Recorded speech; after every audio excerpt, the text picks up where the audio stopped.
श्रीमद् भागवत गीता के अध्याय 9 के श्लोक 11 में भगवान कहते हैं कि अवजानन्ति मामूढ़ा मानुषीं तनुमाश्रितं परम भावं जानन्तो मम भूत महेश्वरम।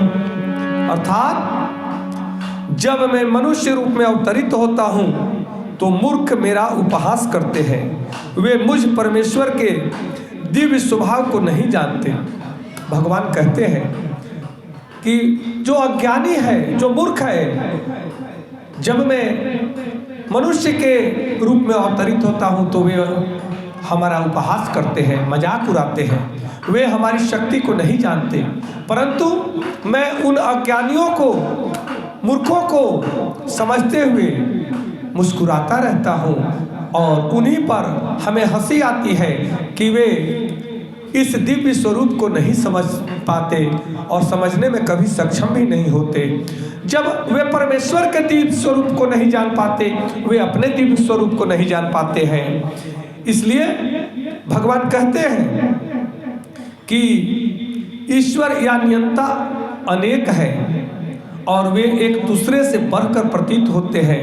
भौतिक जगत में सामान्य प्रबंध कार्यों का कोई न कोई निर्देशक होता है, जिसके ऊपर एक सचिव होता है।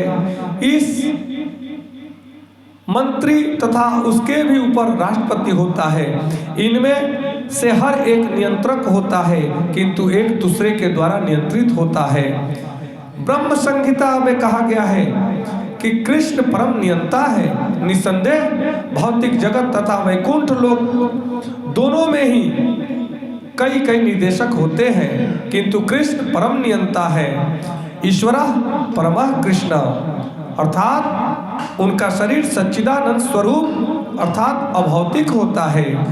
कहा जाता है कि ईश्वर एक है, अर्थात संपूर्ण ब्रह्मांड, संपूर्ण सृष्टि का नियंत्रण करने वाली शक्ति एक है और उनके ही अनेकों देवी देवता, दूत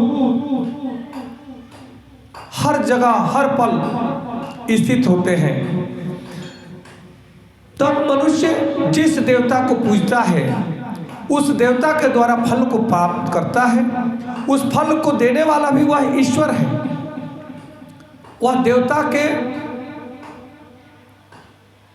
हर आकांक्षाओं को पूर्ण करते हैं और देवता साधारण मनुष्यों की आकांक्षाओं को पूर्ण करते हैं। अर्थात जैसे देश में सर्वोच्च पद पर राष्ट्रपति होता है, वैसे परमपिता परमेश्वर सर्वोच्च हैं, उनसे बड़ा कोई नहीं है और उनके अधीन प्रधानमंत्री और मंत्रीगण होते हैं। उसी प्रकार उनके अधीन देवी देवता, ऋषि, महर्षि, मुनि, तपधारी, ज्ञानी, विज्ञानी, ये सब उनके अधीन होते हैं और वे सब उन्हीं के कार्य करते हैं।